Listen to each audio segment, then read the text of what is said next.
First of all, I want to thank you very much to stay here, to choose my speech this morning. The title is The Fear of Facing Drives and Desires, and learning from psychoanalytical setting intimacy. Is it still appropriate to reduce anorexia to eating disorders? Is a question mark. To help your understanding, I will project the paper. This work originates from some reflection I've developed over the past 20 years, starting from the two main interests of my professional life.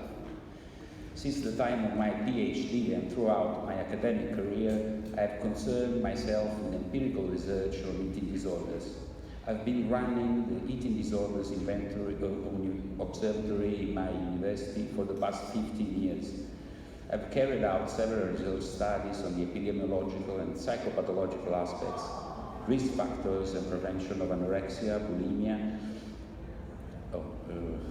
and obesity, both in childhood and adulthood. In the same period of time, I've had the opportunity to meet, in a classic analytical setting, a large number of anorexic and bulimic patients, and to analyze in depth the clinical characteristics that I have been concurrently assessing in my empirical studies. The current idea is that anorexia should be treated by means of teamwork with the medical and paramedical staff that looks after the patient and adopts shared, standardized therapeutic strategies which have been validated as effective in the main medical journals, accepting the hypothesis that anorexia is an eating disorder, as stated in DSM. Many empirical studies since the 70s have demonstrated that anorexia is deadly in 10% of cases, and that the management of these patients must take place in an ad hoc context in which not only the psychological problems but also and particularly nutritional and hormonal and medical ones can be treated. Following such scientific production, we too have progressively accepted the indication to consider anorexia as a disease that must be treated with the help of a nutritionist and often of an endocrinologist and a physiatrist in order to keep the patient's vitals under control. Even among psychoanalysts, there are many who consider eating disorders as too complex and severe to manage within a classic analytical setting, and some modify the setting in search for a more effective device for the treatment of these special patients. In partial defense of psychoanalysis, it is appropriate to point out the extent to which classic analytical work with anorexic patients can be difficult. In virtue of the core of anorexic pathology, which we will discuss, the intimacy that characterizes the analytical relationship cannot be reached with these patients. Their difficulties in expressing desires, passions, and affects, together with the avoidance of the object food, end up affecting also the object analyst, who, for a long time in the course of analysis, is treated as an inert object on whom affects must not be invested and towards whom omnipotent control should be attempted. The relationship is very formal, sometimes intellectual, other times simply a ritual. Very often, in my analytical work with anorexic patients, the notion of mute setting as formulated by Bleger has come to my mind. The patient settles in the analytical setting just like the baby settles in her mother's arms, without protesting, commenting, or seducing. The baby simply calms down and falls asleep, satisfied, only asking to be present in the other person's mind. It is possible to access the transference exchange, which is present in the intimacy of the analytical setting only after a long time, often years of painstaking work. As for medical pathologies, also in the case of anorexia, together with other mental disorders which present a similar problem, we witness a global effort to reach a definition of the guidelines for its treatment. Guidelines which are indicated by the World Health Organization, suggested by important scientific journals to which psychoanalysis has not had access for more than 60 years, and supported by the health institutions.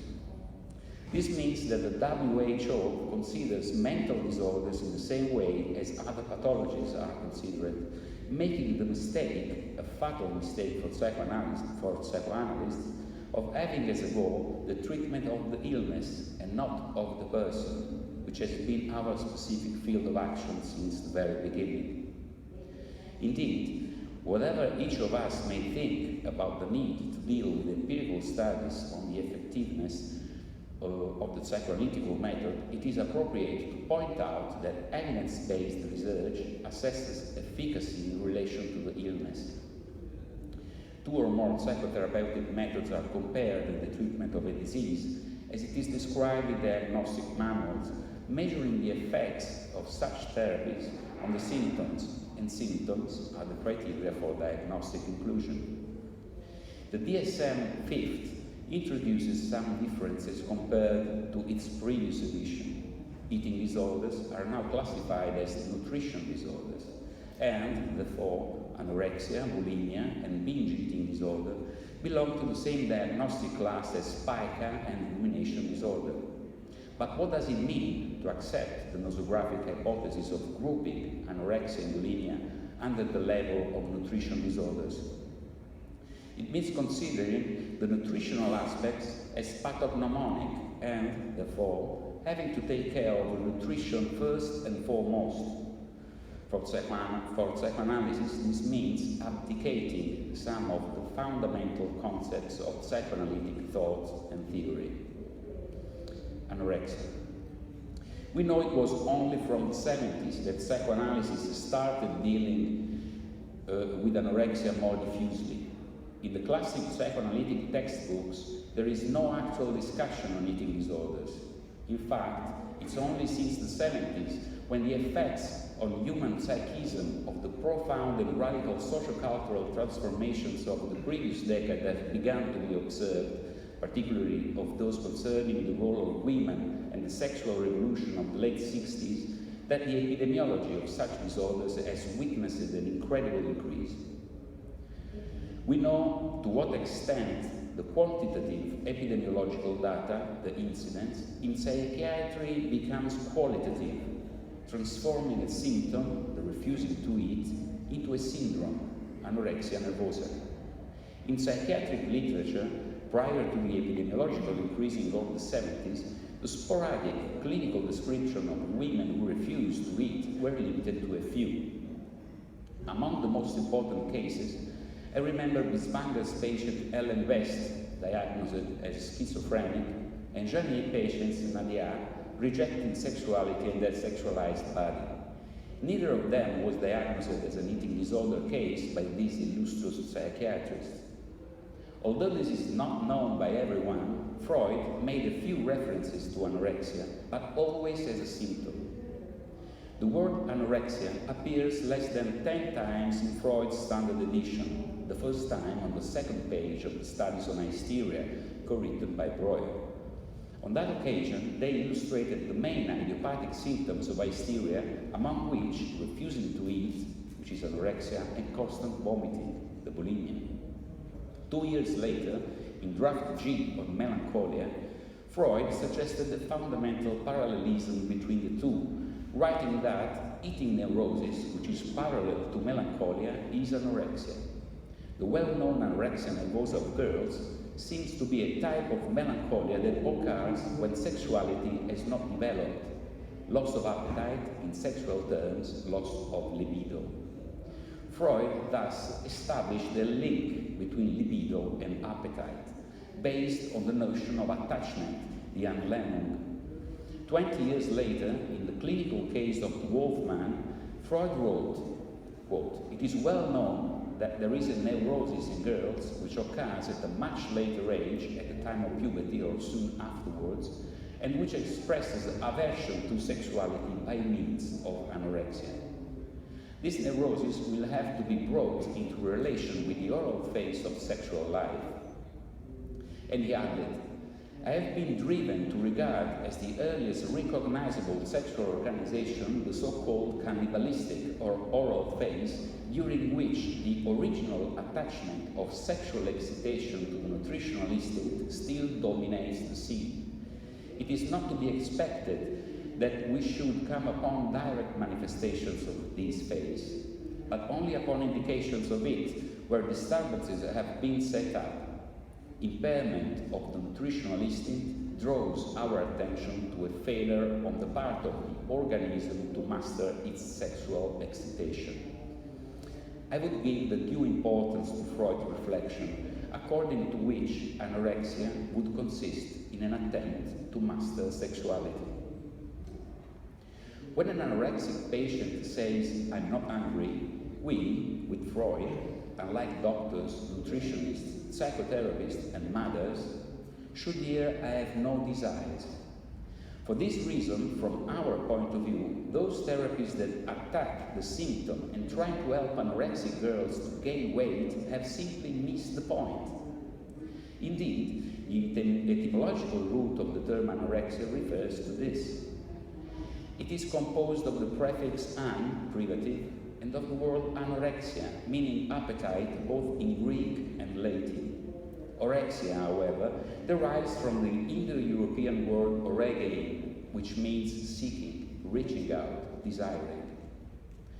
Thus, the anorexic patient is someone who does not desire and does not seek.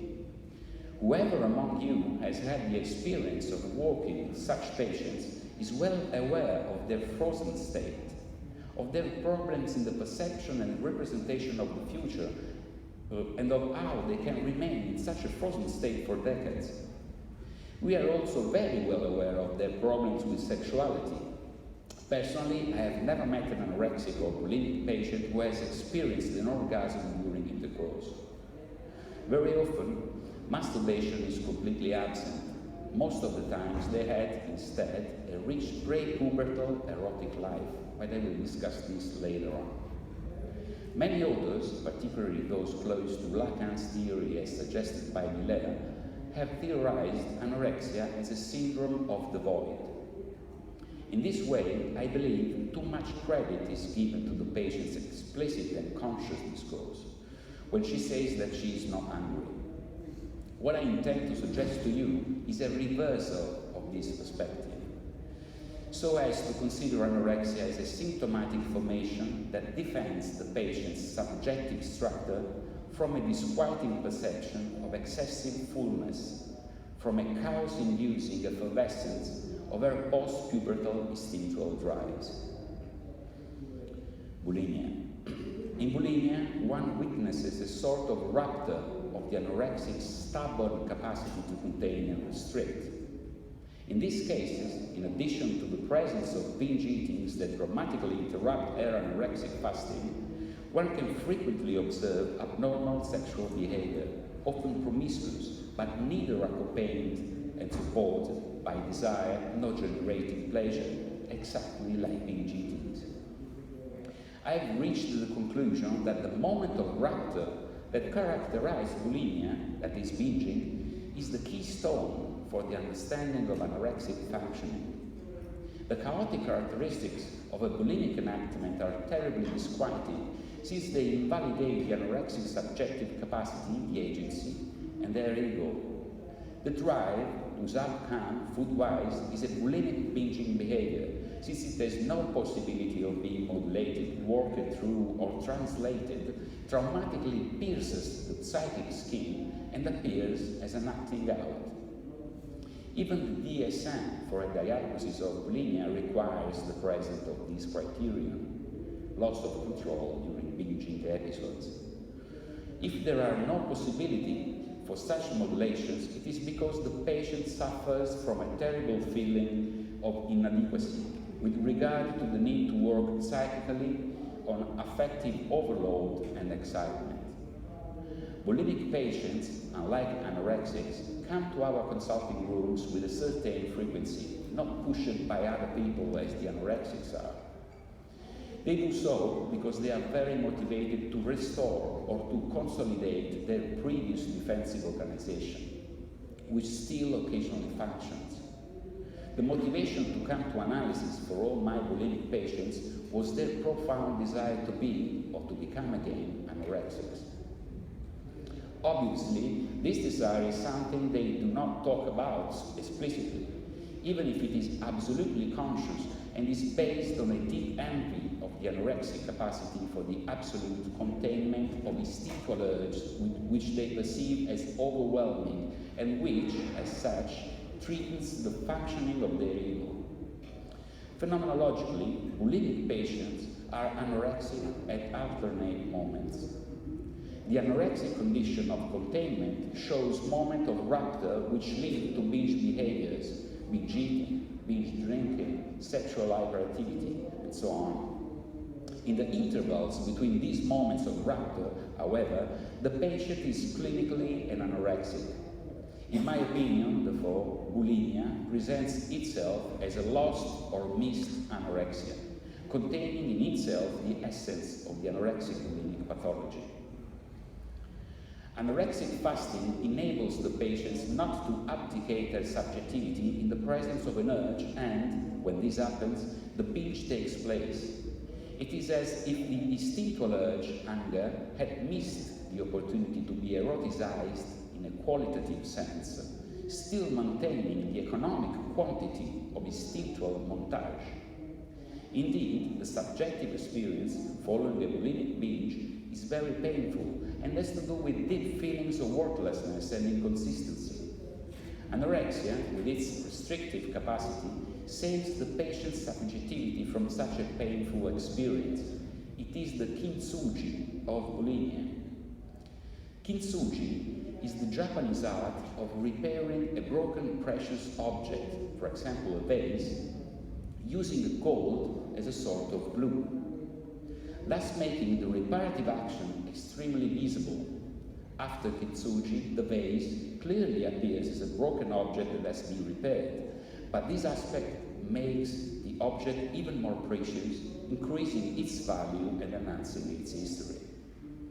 Similarly, the anorexic enhances the repairing of her subjectivity, which has been treated by the bulimic overflow, with resources that currently, but also historically, expresses a certain value.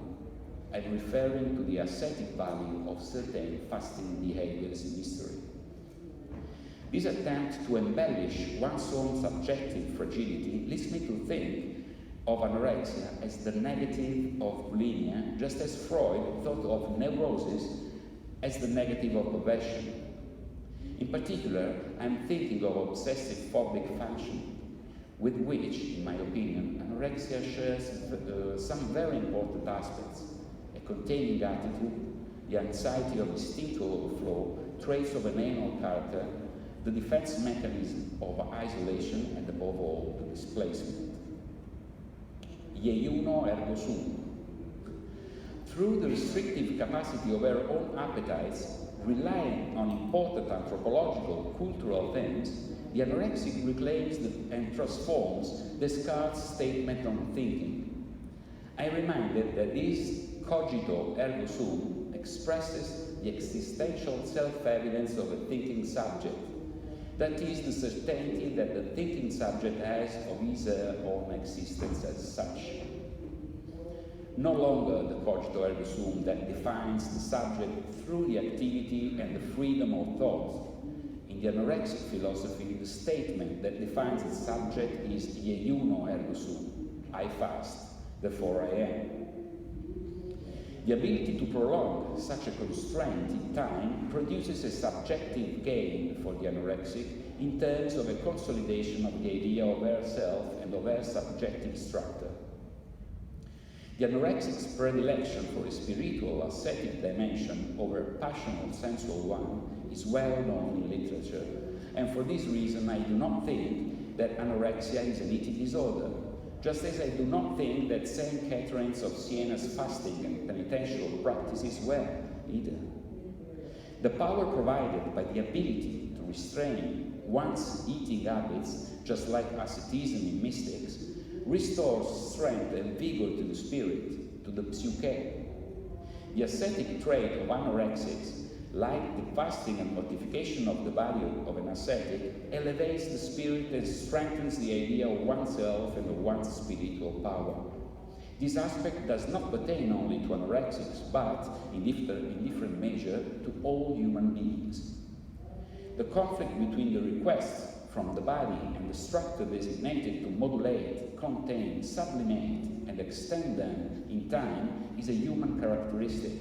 It must be said that the effectiveness of anorexic symptomatology also resides in the fact that we are currently living in an age which is dominated by image and by the resulting hyperattention paid to appearances and physical attributes. This apparently trivial aspect allows anorexia as a symptomatic form to have the success it has in the world of the media today. An example of this is the empirical evidence that anorexia spreads out in a viral manner.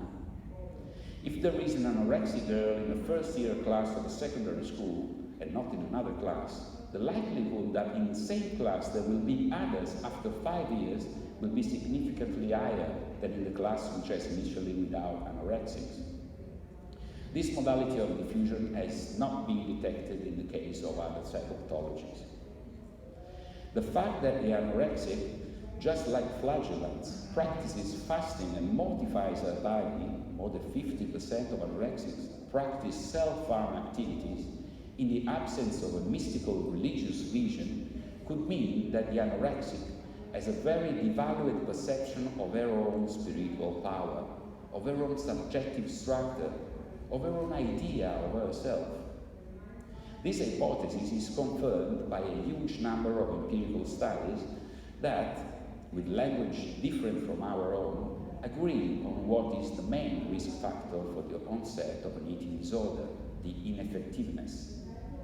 What is meant by this term in clinical psychology is a deep sense of inadequacy and a poor view of oneself, whereas in our language we talk about the effects on a psychic fragility of the ego.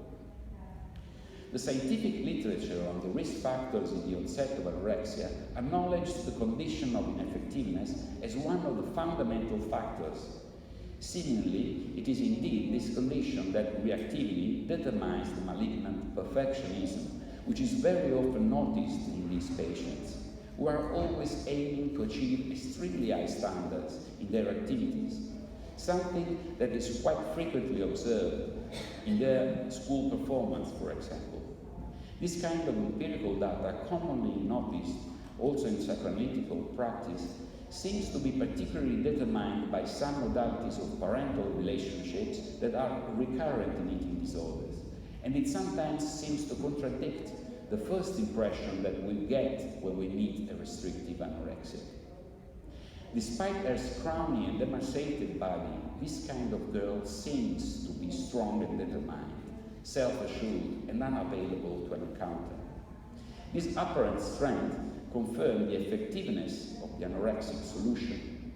The same girl, a few months or years later, will come back to us no longer as a restrictive anorexic, having occasionally started to binge. About 75% of bulimics were formerly anorexic. Now, however, we see her fragile and insecure, much more willing to start treatment, regardless of which kind of treatment is offered to her.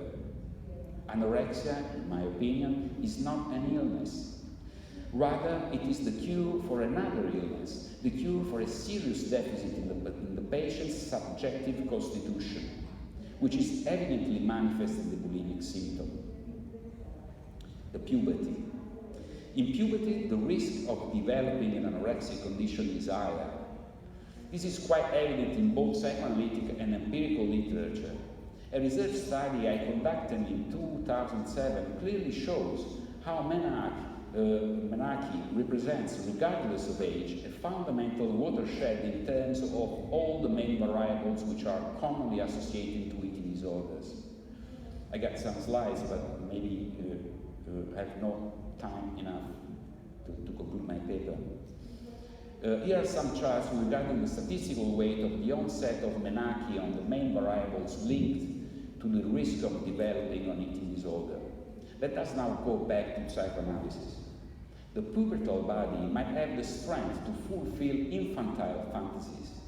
I think of sexual as well as hostile ones. But such fantasies are now mainly driven by the economic surplus provided by the sudden occurrence of gonadic biological instinctual urges. A biological montage that gives more strength to infantile psychosexuality. Innate sexual instincts, the genitality, in human beings come after sexual drives. To this regard, Laplanche writes that what must be said is quite amazing. In human sexuality and its development, what is acquired comes not on the basis of what is innate, but before it. This is very important, particularly for the psychology of adolescence, since the moment of instinct makes its appearance, the terrain is already entirely occupied by the drive and its support, the fantasy. In the sexually yearning adolescent, pre-Oedipal and Oedipal dynamics are reactualized, and sexual excitement, which had been relegated in the oblivion of latency, reappears in an even more abrupt manner, since it is supported by a mature body which could allow acting out. This is a theoretical hypothesis that is glaringly obvious in my opinion, and particularly useful for us psychoanalysts, which rests on Laplanche's criticism of Freud for having abandoned his neurotica with excessive simplicity. The decline of the hypothesis of traumatic seduction forced Freud to introduce the notion of innate infantile sexuality. Laplanche sees Freud's change of direction in 1897 as the event which prevented psychoanalysis from achieving a complete Copernican revolution. In any case, the fact that puberty requires extra psychic work in order to deal with an economic increase of pulsional drives is a very well-known topic in psychoanalysis. Already in 1936, Anna Freud wrote that, I quote, the indirect effect of the intensification of drives, she is referring to puberty, is manifest in the subject's increased effort to dominate his or her instincts. Among the various attitudes that the ego can adopt, there are two that are particularly striking for their intensity. I'm referring to asceticism and intellectualism in adolescence. In describing the asceticism of puberty, she writes that in puberty, the drive excesses and intrusions of the id alternate with a kind of antagonism that is by far more intense than what we usually observe in terms of repression. Such antagonism resembles the asceticism of religious fanatics more than the symptoms of a manifest illness. Up to this point, Anna Freud is referring to a defense mechanism which is commonly used in adolescence, which might derive from the adolescent's anxiety towards the intensity of the drive. After a few lines, she seems to foresee what would happen about 35 years later with the spread of anorexia. The adolescent's mistrust towards her drives represents a dangerous tendency for the future. It may originate with sexual desire, proper and then extend to more common physical needs. Anna Freud seems to be talking about the anorexic formulation of the collapse of the order of drives over the order of instincts. I'm not hungry. The asceticism of puberty, therefore, is a defense against drives and against pervasive sense of inadequacy, a defense that Freud, in the case of the wolf man, as quoted above, defined as a difficulty in mastering sexual excitement. Asceticism reinforces the spirit and subjugates the physical expression of passions, as in the case of religious ascetics. The main feature of asceticism is strictly somatic. The elevation of the spirit is reached through the mortification of the body. I will jump some parts here. The object. Food. Anorexics do not touch food as they do not think of anything else, but they do not think of anything else. Little Hans locked himself up and never saw a horse again, but he did not think of anything else except horses. This mechanism of displacement very effectively allows us to avoid an object, in the case of phobia, or a representation, in the case of obsessive neurosis. That has taken on the effect dissociated from another representation, which, in this way, can remain in the repressed unconscious. In anorexia, food has many aspects in common with the phobogenic objects of phobic people. Its preeminence in the thoughts of the patient, and the resulting avoidance mechanism, all the way to a social withdrawal, are signs that we cannot neglect and that relate to the concept of simple phobia as discussed by Fenikel. One is afraid of what one ardently desires. But if food is in fact the result of a displacement, what then is the object that really upset the mind of these girls? Analysts pay very close attention to what is missing, since it is often what must absolutely be missing. Quote, with practically total frequency, I would say, the dominant figure in the family of anorexics is the mother. The father is often emotionally absent, overwhelmed, secretly or openly devalued by his wife. But even where the father seems to be dominant, with a dictatorial and intolerant behavior, the mother takes over the children with her obstinate attitude as a victim. This is Salvini Palazzoli. Starting from this authoritative opinion, contained in the first and probably the most important work on anorexia, the paternal figure has been frequently placed in the background. The family of the anorexic is truly centered on the mother. As a matter of fact, even in the analytic situation, anorexics tend to put the mother in the foreground, focusing their discourse on her. She may be described as their best friend or their worst enemy, but my mommy is always the main player. On the contrary, the father is absent in their discourse. The paternal figure they describe is of little importance, if not explicitly denigrated or devalued altogether. The literature on the father of the anorexic, and particularly referring to empirical research in the field of clinical psychology, mostly identifies a figure that is basically absent, not interested, and scarcely active in the life of his children and family.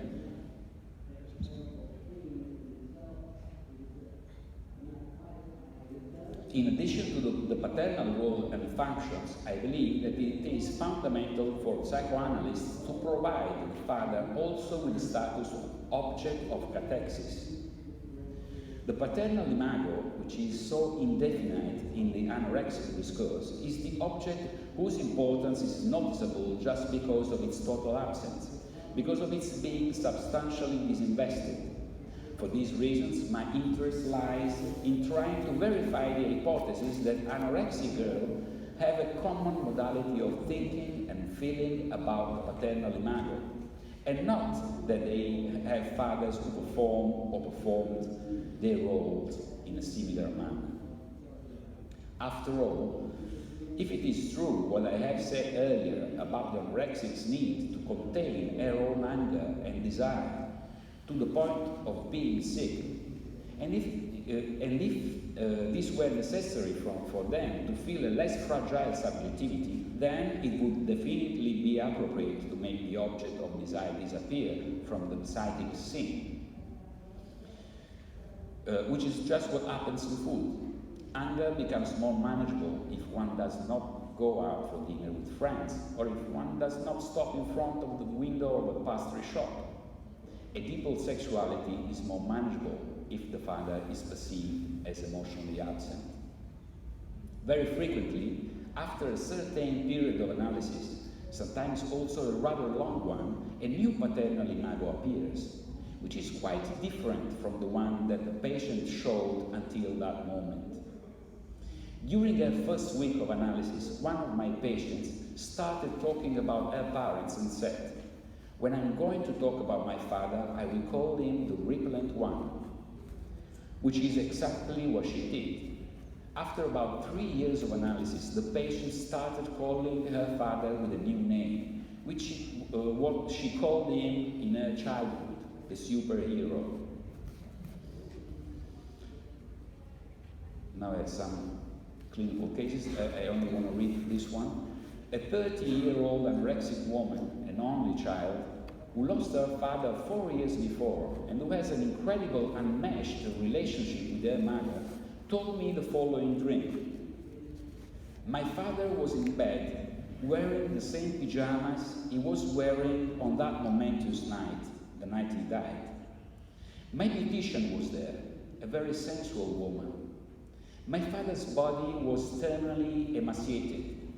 The beautician was in my father's room, so I went there. Once in the room, my mother nonchalantly tells me that my father had an incredible erection. I was surprised, considering his condition, and I was also quite disgusted. Some associations. There were four of us in that room. The beautician is a brunette, curvy, shapely, and sexy. Exactly my opposite. That is what she herself would be if she were not anorexic.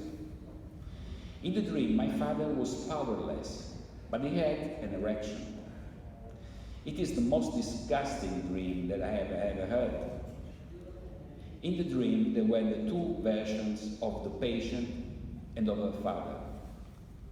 The excited one, represented by the sexy beautician and by the father with an erection, and the inhibited one, she, anorexic and disgusted by the scene, and her father, emaciated and dying. The relationship between these two split-off parts is mediated by the mother. The patient has never shed a tear for the death of her father. She considers him as a non-entity, a useless man. My partner will have to be his opposite. After the menarche, when she was 9, the father was thrown out of his own bed and the patient took his place.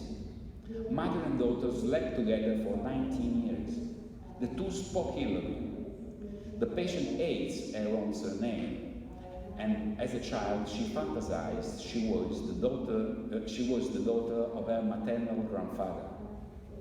After 2.5 years of analysis, starting from the dream that I have reported here, different memories of her father and of their relationship started to appear. This happened thanks to the transference relationship. She told me the following dream. In my bedroom, at home, my bed is in the same position as it was when my father slept there. I was in the bed with Paolo. We did not have sex, but we exchanged very affectionate gestures. He stroked my hair and kissed me on the forehead, and I held his hand. On the threshold, my father was looking at me. He was not angry. Indeed, he smiled at me with a knowing glance of approval. Some associations. Paolo is someone that I know. It seems strange to me that he would be in the bed with me because I never liked him. Paolo happens to be my name.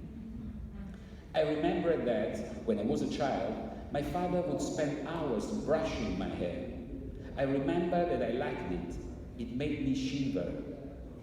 I had goosebumps. I said nothing and I silently enjoyed the situation. All my anorexic patients have had two fathers, one before their menarche and another following it. Initially, they only talked to us about the latter because the representation of the former has been repressed.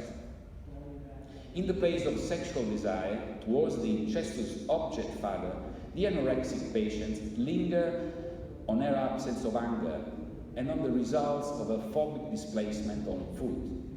So, in my view, the main characteristics of anorexia are, first, the developmental regression of desire towards need, from eros to bios, a backward journey following a process of libidinal subversion, and its later rejection, I'm not hungry. Second, the displacement on the phobic object to be avoided, from father to food.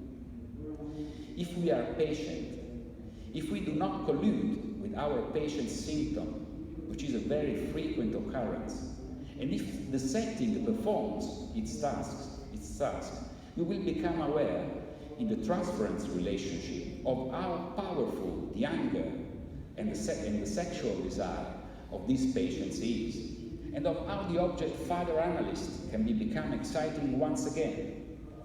To conclude, I would like to present what I consider to be the basic equation of anorexia. Anger is to food as desire is to father. The terms of the equation are the visible and the invisible, the conscious and the unconscious. Obviously, the task of psychoanalysis is always to work on the side of the equation that eludes the conscience of our patients, if we really intend to resolve the manifest problems by means of our analytic tools. The sexual drive, which is the human transformation of natural instinct, is intrinsically perverse and polymorphous. It is disturbing, and the representations it is originally linked to are unacceptable. This is why they were repressed in patients as well as in analysts. The history of psychoanalysis bears witness to this, and Freud himself knew it very well. The drive is the problem. This is still the case today, more than ever for psychoanalysis and for psychoanalysts, as it is for our patients and for all human beings. This is what psychic work is mainly for, to work through the excitement that reaches the psychic apparatus by virtue of its connection with the body. In other words, to reduce the intensity of the pulsional urge, eliminate all its representational and qualitative elements, and bring it back to the bios, to instinct, on a backward developmental journey, which is something I also see happening in psychoanalytic theory. Neuropsychology, neurosciences, evidence-based research, studies on effectiveness, data comparisons, statistics, perhaps even psychoanalysis, just like an anorexic, intends to function as if drives that don't exist. Thank you very much.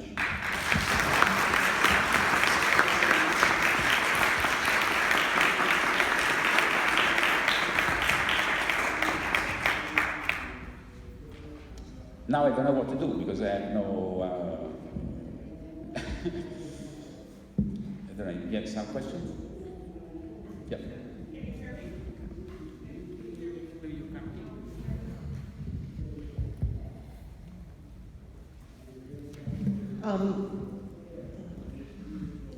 I'm Phoebe Serio from St. Louis, Missouri in the United States. And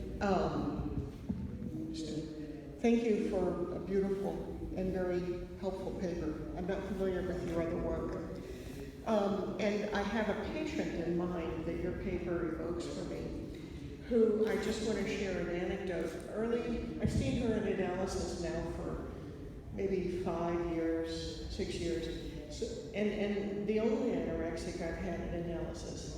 So you're talking about the pace is helpful because I keep wondering why everything is taking so long. You know, it's very slow. But very shortly after her first going on the couch, she'd been in psychotherapy with me before that. She had tattooed on the inside of her arm the signature Jeanne from Jeanne d'Arc, from Joan of Arc, and the fleur-de-lis, which is the sign of hers. So when you talk about this reliance on this almost spirituality, that was evoked, it's very strong for her. Her Catholic upbringing is a source of fantasy and imagination for her extensively. But I have a very specific question, and that is the question of this desire and the struggle I find in terms of my countertransference. She renounces her own desire. Where does that desire go? I find myself struggling with whether to want anything from her. She gives very little, and do I tolerate that? Do I wait? Do I have my desires for her? I think this is what I would like you to speak to in terms of the transference, countertransference, around the renounced desire or wishing or drive, however you want to frame that, for the patient, of the patient's own renounced desire, and where that goes in the transference, countertransference dynamic.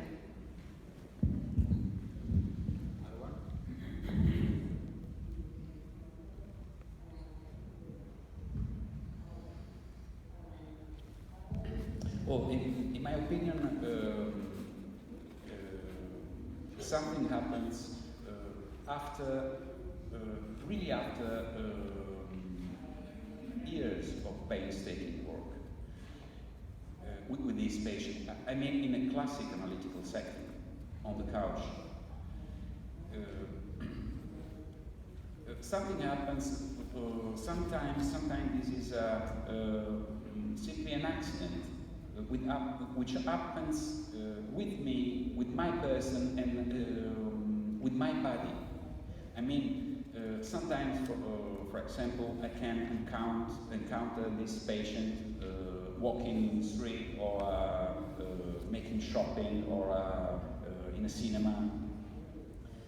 After this, we meet again in a consulting room, and something is changed, because she meets me with the body, and she starts to think I am a person. I am a person with a body. I'm not simply a mind.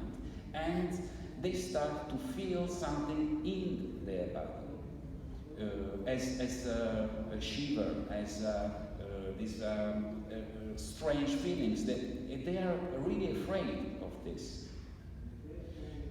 They are not able to work on these body feelings, on this excitement, body excitement.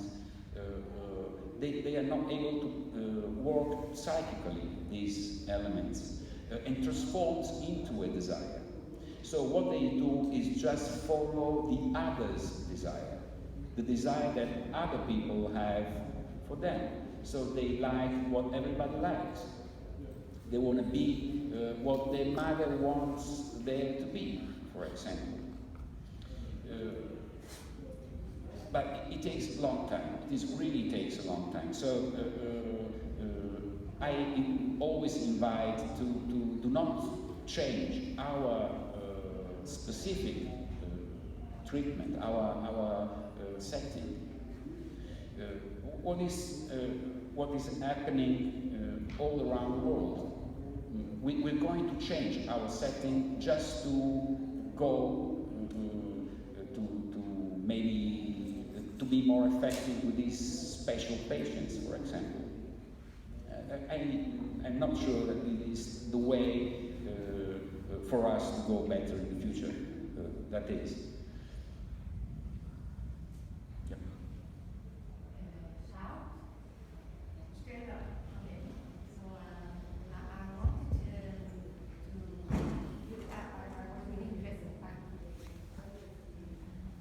First of all, I wanted to thank you very much, because we always talk about the mother. Yeah. And so it was really interesting, and I understood. I had a patient, adult patient in psychotherapy, analytical therapy, and that's exactly what she worked with me. She has been anorexic for a while, and she just changed the image of her father, so that was really interesting. And the other question was the anger, because this is also a very important notion that didn't really develop, and that's also very present, is the way they deal with the anger. And I suppose it is always also in the setting, in the analytic setting. So that's my question. How do you have any example of the way they deal in the transfer? The anger in the transfer. Yeah.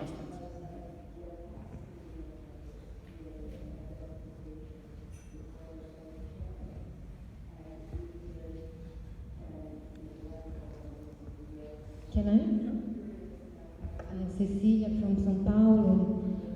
I work in an infirmary in a hospital in São Paulo with many girls like that, but there are some boys also. Boys with... yes. Would you talk a little bit about boys also? Thank you. I really appreciate your presentation. I am Brazilian, attended the college at Torino, and then got my PhD and psychoanalytical training in the United States, New York, where I work. And Your presentation points something that is very sad in the way anorexia has been addressed. I had a patient that her daughter started the problem at 13, and she went through all the centers, Johns Hopkins, Denver, UCLA, and the problem was always addressed, as you point out, just as a symptom. Anorexia is the problem, no address in any of the other issues. This girl was very, very talented.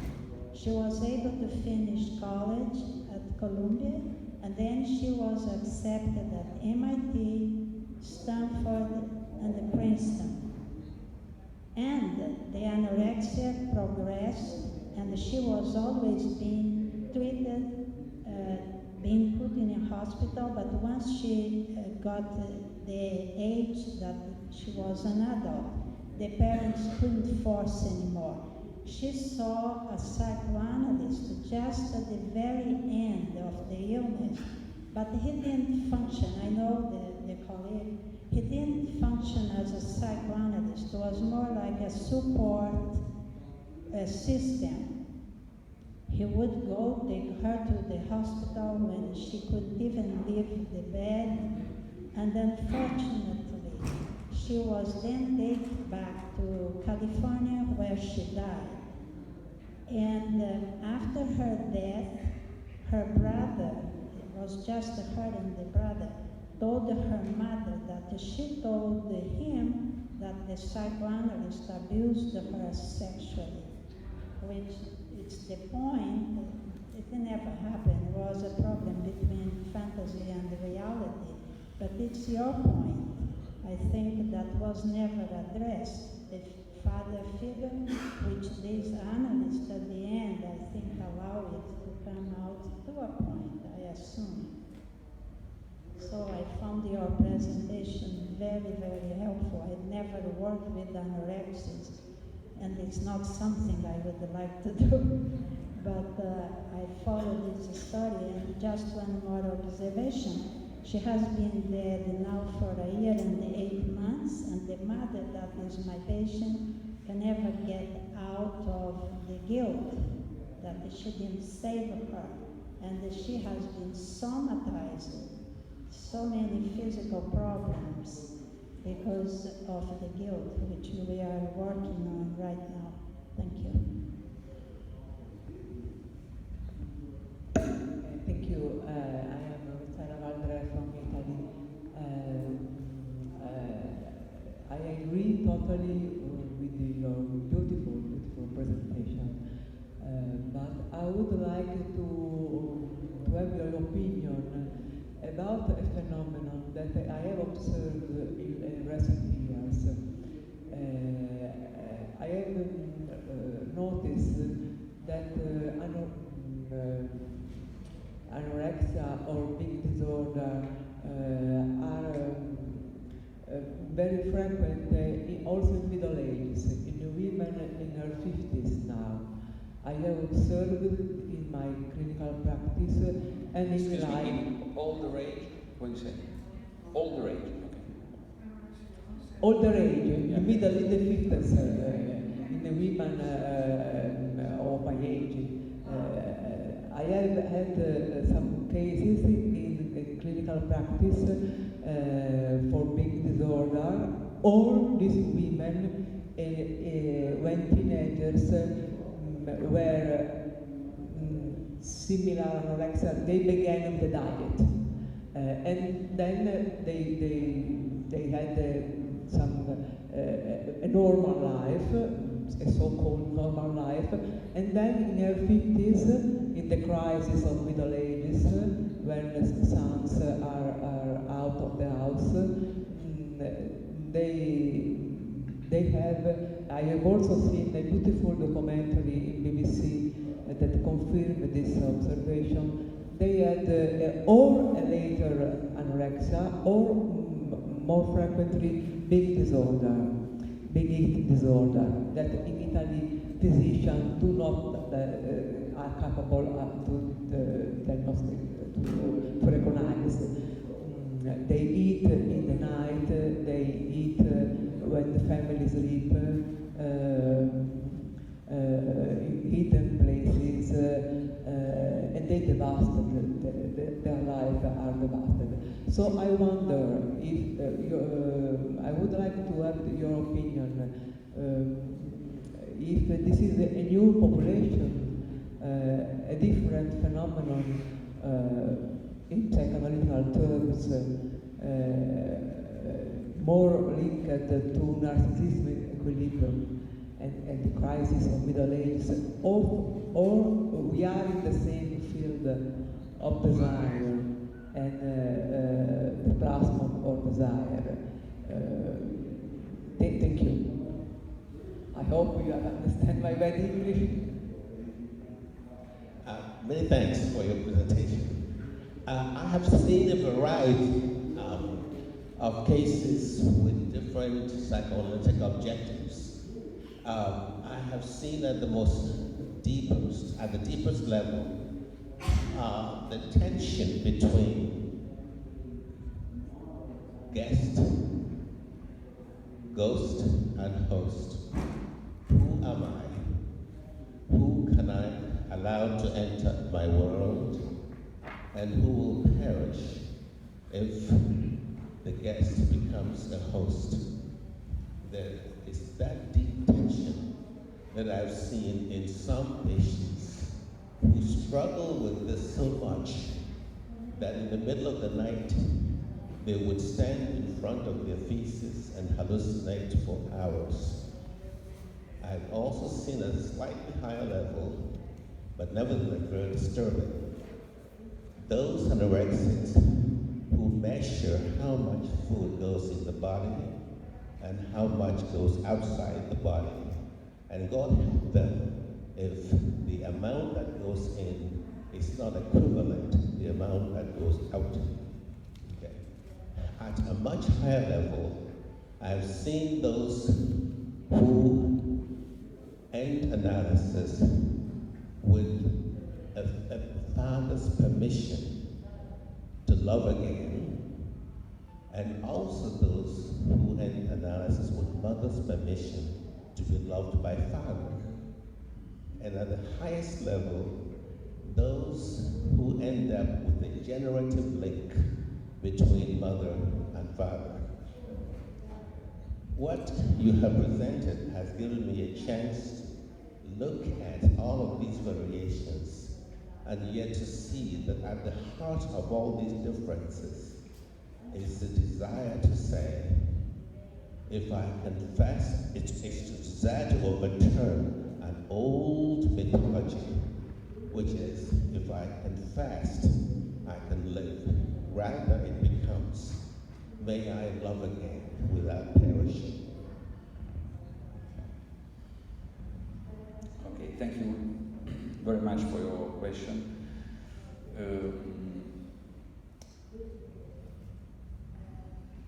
I have something I want to show you now. Okay, this is for the question about the boys. This is a research I conducted in 2007 in a school population between 11 and 13 years old, male and female. It shows here the difference between the male subject. So this is what happens in males, just changing the age. The drive for thinness goes down. The bulimia, which is the temptation of food and the behavior of overeating, the body dissatisfaction, everything goes down. Also the behavior. This is the behavior, the dieting. Only the binge eating goes up, but everything goes down. Now I show you what happens in girls. This is only girls of 11 years old. And I split my sample in a pre-menarche and post-menarche. Those are only 11 years old. After the menarche, everything goes up. Sometimes significantly. The body mass index, of course, goes up. This is what happens in 12 years old. Everything goes up again. I mean, with puberty, something is changing within male and female. Of course, we have to understand what it is, but something is different between male and female after the puberty. I don't know exactly why, but something is different. Then, the boys, I met sometimes boys, I confess never in analysis, but always in a consultation. As I direct an observatory on eating disorders in my university department, so I meet many people there. Not many boys. Statistically, we have about 1 man anorexic and 10 girls. This is the statistics. So often these boys have a major problem with homosexuality, most of all. I think I wrote a book in 2005 on anorexia as a feminine disorder, a disorder of the femininity, feminine, not of female, of course. So I don't know, boys, if the boys are really anorexic as girls. Another thing, I consider anorexia as a disorder linked to the puberty. I mean, all the infantile cases of anorexia for me are different, are other pathologies.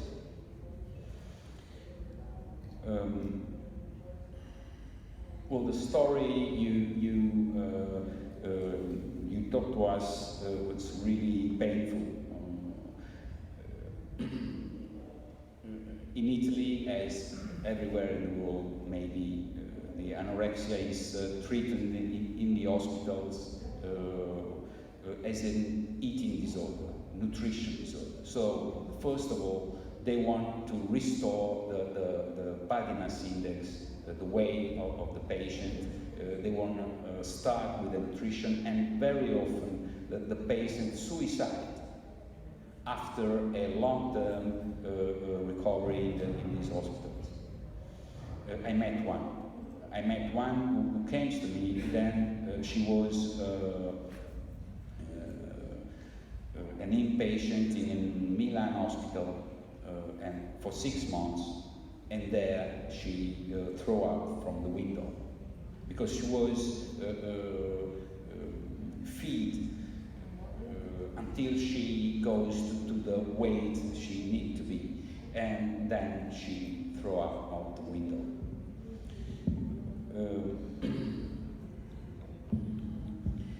The case of the older age is really interesting. I don't know, is really frequent. I mean, this overeating, and it's really frequent to use the feeding as the sleeping to express a sort of disturbance, a sort of, as a symptom. We usually, when we don't stay very well, we are depressed, we eat too much, or maybe eat too less, or maybe not to sleep, or sleep too much. I think that the eating behavior is one of the first behavior we usually compromise in our psychic life, in our sufferings. The father and the mother. The mother is really important. I mean, the mother is really important for the beginning of this problem with the desire. I call the mother of anorexics as the mother of need and not the mother of desire. They usually are perfect to attend any needs of their children. So they stay with them, they feed them, they usually are very good to accompany them to do sports, they're very good mother for every children's need, but they never stay with them and play, for example. They do not spend time with them. And the relationship, I mean, the relationship with the mother, anorexics and mothers are an unmatched relationship. And the first thing that these patients do to start their subjectivity is, of course, close the mouth. The mother put the mammal in the children's mouth, and children just have to close the mouth to say, no, I decide if I'm hungry or not. This is what happens with anorexia. It's the first step, in my opinion. But they haven't the strength enough to do it. So they need, again, their mother. So they are moving always with this object mother, trying to do their own, but they after feel that they're not able to do their own. So they need again to meet the mother. This is what happens also in the transference. And the anger in the transference is really strong. They really hate the fact that they depend from somebody, from something. This is why they don't want to eat again, never again. So I don't want to depend from the food, for example. So I don't want to depend from my mother, I don't want to depend from my analyst, but they depend from the mother and the analyst. So they hate us in the beginning. And then they start to love us.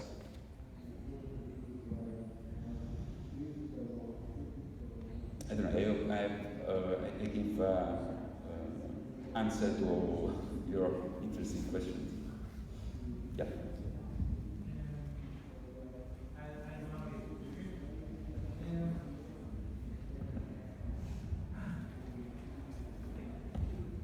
Hello.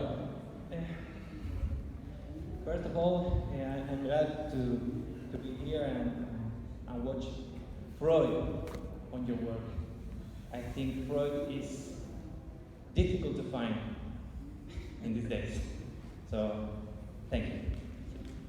A little passage from your work where you say that anorexia spreads like a virus, and I recall the 7th chapter of group psychology and the analysis of the ego, the letter to the girl and the contagious effect among the other girls in the pension.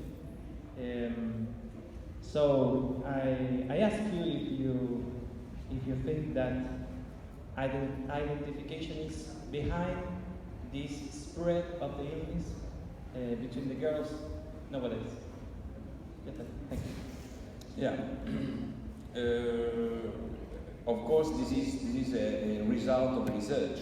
I mean, the spread of anorexia is a research. For example, in the school of dance,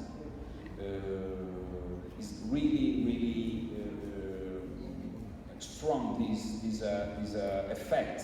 I mean, of imitation, more than identification. They have a problem. So they have a problem, particularly during puberty. So they need to solve the problem they have. So if they see one way to solve it, they just try to do the same. And to conclude, I want to show you, oh sorry, it's not this. No.